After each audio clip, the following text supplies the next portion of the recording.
Sarong motorista aksidenteng nabangga kan papaabuto ng motorsiklo mantang palaog sa ibong na tinampo.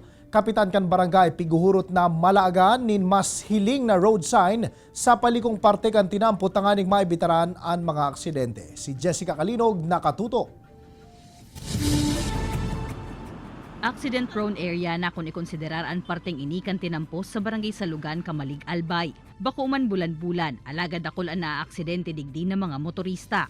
Kan nakaaging semana sana, sarong aksidente ang liwat na nairehistro sa lugar, asin sa pulman sa CCTV ang pangyayari.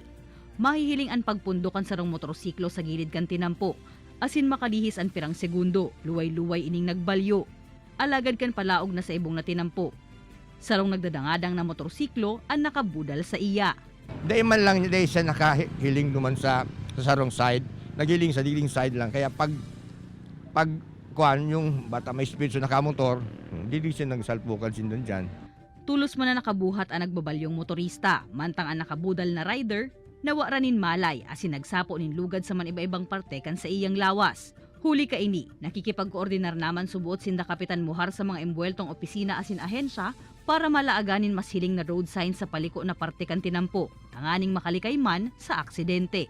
Yung sign baga sa pag-intersection, yun ang saro naman na sabi ko kung pwedeng maikwan sa DPWH na makaagan kay kurit ining so igwasin ng terminology dyan na kundi ko lang kung at least ito nakaka-warning sign na ito na intersection ini.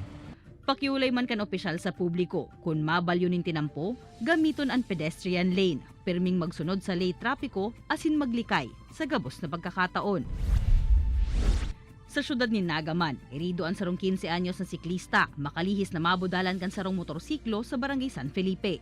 Basado sa inisyal na investigasyon kan mga otoridad, lunad kan sa iyang mountain bike, nagbabalyo sa tinampo ang siklista kan mabangga kan imbweltong motorsiklo na pigmamaneho kan sarong pulis naga. Sa kusog kan impact, nagsapo manin lugad ang pulis naga asin ang backrider kaini na saro mang pulis. Tulos man na ipigdalagan sa ospital ang mga nairidong individual para sa maninigong asistensya medikal. Kaibanan si Jovel Obiso, Jessica Kalinog, Balitang Bicolandia.